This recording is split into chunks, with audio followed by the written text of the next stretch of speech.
I've got a little tip for you that's going to help you not only live happier, but feel more fulfilled as well. And it doesn't take that much work. I'll show you what I mean in just a second.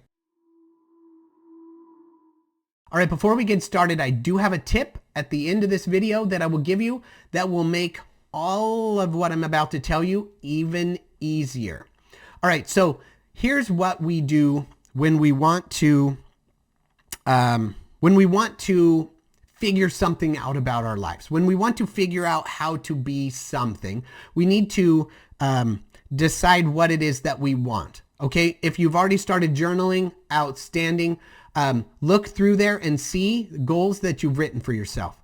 When you have goals, it actually it gives your life meaning to have goals. When there's something that you want to accomplish, something that you want to attain, or a place, a part of yourself where you want to go, when you actually define those goals, it gives you more meaning, right? Because that is your mission.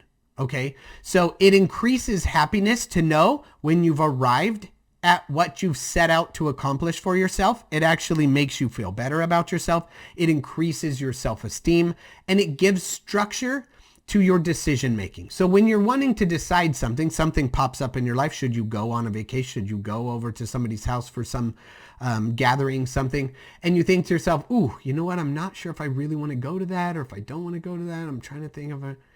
If it aligns with your goals, then it's an easy decision. If it misaligns with the goals you've set out for yourself, then don't go. Like, it'll give making decisions in your life much more clarity and make it much easier to make decisions faster and feel more confident with those decisions by simply setting goals for yourself.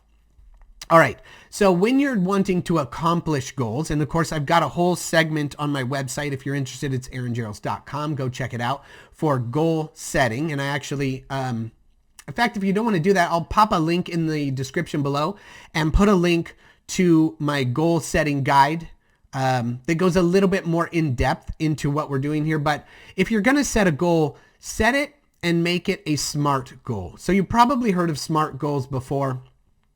I'm going to just keep calling it SMART, but I'm adding an E to the end of SMART, but I don't want to call it SMARTY. Make SMARTY goals. No, it's just make SMART with an E goals. Okay. So I'm spelling SMART dumb, but I think it'll make more sense. I'll explain to you what I mean here in a second. All right. So SMART goals are those that are S for SMART. We'll spell out SMART, right? So S, specific. So when goals are specific, it gives you a place to target and track them and figure out when you're going to arrive at those goals and how you're going to get them. They need to be measurable. So you need to be able to measure your progress along the way in your attempt to attain that goal. That's SMA, is actionable. You need to be able to take action to make sure you're accomplishing those goals on a daily, weekly, monthly basis. So SMAR is relevant. They need to mean something to you. They need to be relevant. So you might have a goal that is relevant for career. So your career goal is to increase your productivity by 20% this year, or increase your sales numbers by 10% each month, or 5% each month over the whole year. So make relevant goals that will mean something to you. They need to be timely, so you need to set a time on those when you expect to accomplish them. Okay, so that way, let's say you set a goal from here to here, and this is where I want my goal set. So this is the timeline I want to do it in. By doing it that way, it's specific. You know you want to go here. You want to do it in this time. And it allows you to measure your actions along the way. Okay, so it seems like that should be it. Specific, measurable, actionable, relevant, and timely. But I add the E on there, and that is emotionally charged. If it is a goal that emotionally means something to you, it will burn inside you that you haven't accomplished it, or that you haven't gotten up to do what you know you need to do. Actions are difficult unless they have emotion tied to them, right? Getting yourself up out of bed to go make a phone call, or to go drive to go somewhere and to do something to accomplish your goal becomes burdensome unless you have a burning reason for doing it. So get it emotionally charged. All right. So make sure when you're writing up your goals that you have a strong reason for wanting them. All right. Another way to make sure that when you set those goals, or goal setting, the way goal setting works to make you happier is if you are wanting to accomplish those things, don't keep them a secret. All right. Don't hold them to yourself. Don't keep them to yourself. Tell your friends and your family that you intend on doing something. Why? Because it makes you accountable, and it makes them want to ask you. So have you done that yet? Have you been able to do what you set out to do? How far are you? If you've made a measurable, specific, timely goal, you'll be able to tell them by this date, I expect to be at this blah, blah, blah. Then when you've told somebody, they can ask you about it. Those little reminders that they're asking you about can make you and spur you on, especially if it's an emotionally charged goal. All right. You need to make sure that when you do set a goal for yourself, you set aside the time required to take the action to get that goal done. All right. And when you've done that, goals shouldn't just be chores, right? You need to reward yourself along the way. So if you're going to set goals, you might set a big goal to, I want to increase my sales productivity, for my job, or my productivity, 40% over the year. Okay. So then you divide that up over the 10 months you have left. You need to increase it by 4% each month and make it go, okay. So reward yourself at each month, right? So how do you eat an elephant? You eat it a bite at a time. So with each bite, reward yourself, or with each piece, reward yourself.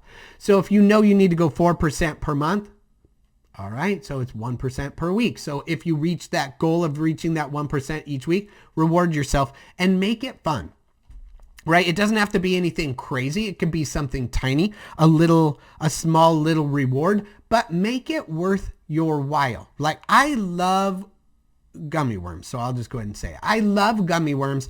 And so I reward myself with 3 gummy worms every single night when I come home. They're the Albanese, so they taste really extra great. Anyway, if you haven't tried them, be sure you give them a shot. But I reward myself when I know I've done what I'm supposed to do, when I've accomplished that goal that I set out for myself for that end of that day, my actionable thing that I need to do. When I've actually done it, I eat my 3 gummy worms. When I don't get to eat my 3 gummy worms, so I go and do whatever it is so that I can eat them, right? Because I know I need that reward. I know I want that reward. And so I go and I eat them. I mean, I'm sure there's better things I could reward myself with, but here we are. And then if you're going to be setting goals, mix up your goals, right? Don't just make them all about work. How boring. Make some about work, make some about personal, make some about your hobby, make some about your family. Mix up your goals so it doesn't feel like your entire life is wasted on work. Okay? I think that's about all I had. I'll get into that tip for you here right now. But before I do, Albert Einstein said that if you want to live a happier life, tie your happiness to a goal, not a person or a thing. Why? Because people and things let you down, and you can accomplish any goal. So make reaching that goal define your happiness, and you will be happier in the pursuit of the goal and the accomplishment of the goal, rather than just being happy because someone is in your life or because something is in your life, right? You need to be a happy person, and then your happiness can rub off on them. And they will be better for having known you, so they'll be excited to be around you. And well, that'll just help increase your happiness overall. All right, so the tip I was going to give you to make accomplishing your goals that much easier, you should be almost already doing anyway, and that is journaling, writing down your goals. Why?